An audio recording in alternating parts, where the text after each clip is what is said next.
हुव अल्लज़ी, वो अल्लाह वो ज़ात है, खलक़ लकुम, जिसने पैदा किया तुम्हारे लिए बनाया, क्या, मा फिल अर्दी, जो भी जमीन में है, जमीअन, सारे का सारा, सब कुछ। जरा गिने तो सही कि जमीन में क्या कुछ है, खा वो नबातात हैं या हैवानात हैं या खाने की चीजें हैं। सूरत फुस्सिलत में आता है वक़द्दर फ़ीहा अक़वातहा, सारी रोजी बंदों की इसके अंदर रख दी अल्लाह ने, हमारे लिए बनाया। सुम्मा इस्तवा इलस समाई, फिर आसमान की तरफ मुतवज्जे हुआ, फसव्वाहुन्ना सबअ समावात, और उनको 7 आसमान दुरुस्त तौर पे बना दिया। तो इससे क्या पता चलता है कि जमीन आसमान से पहले बनी है।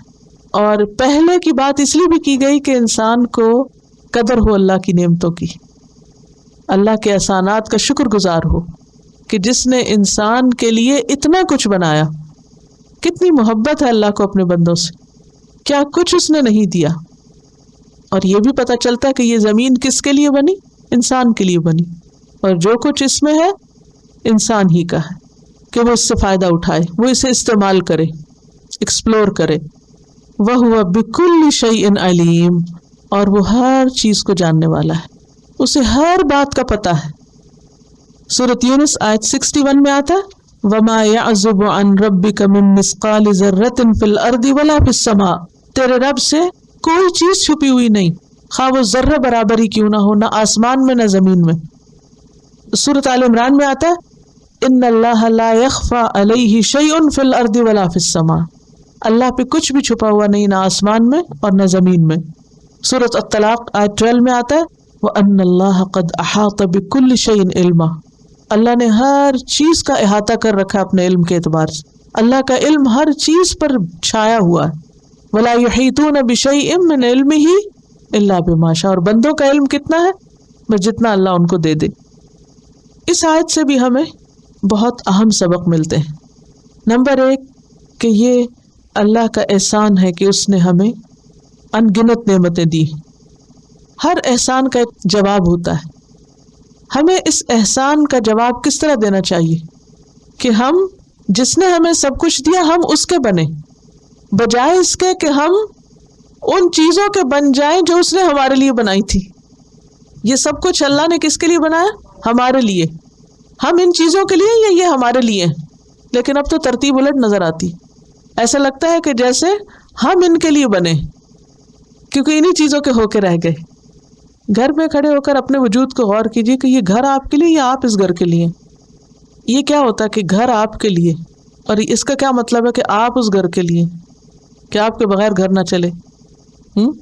बिजनेस आपके लिए है और आप बिजनेस के लिए हैं, क्या मतलब है, इन दोनों में फ़र्क क्या है।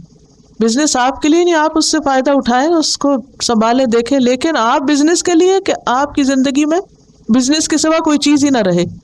घर आपके लिए है, ठीक है, लेकिन आप घर के लिए का मतलब आप घर के अलावा कुछ और सोच ही ना सके।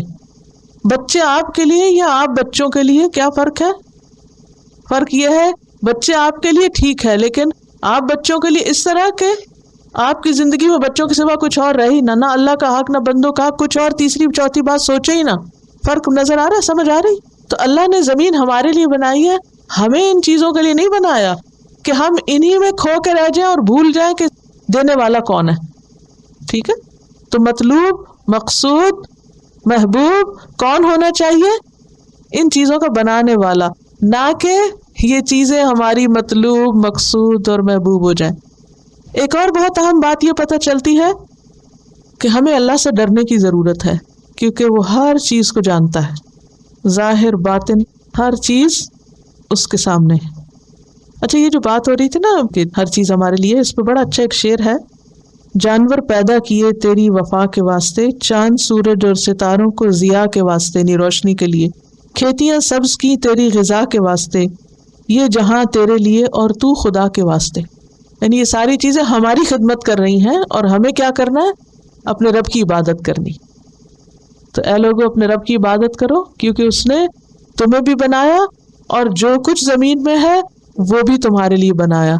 अब तुम इनके नहीं रहो, अपने रब के हो जाओ और उससे डरो, क्योंकि उसको सब पता है कौन कहाँ डंडी मार रहा है।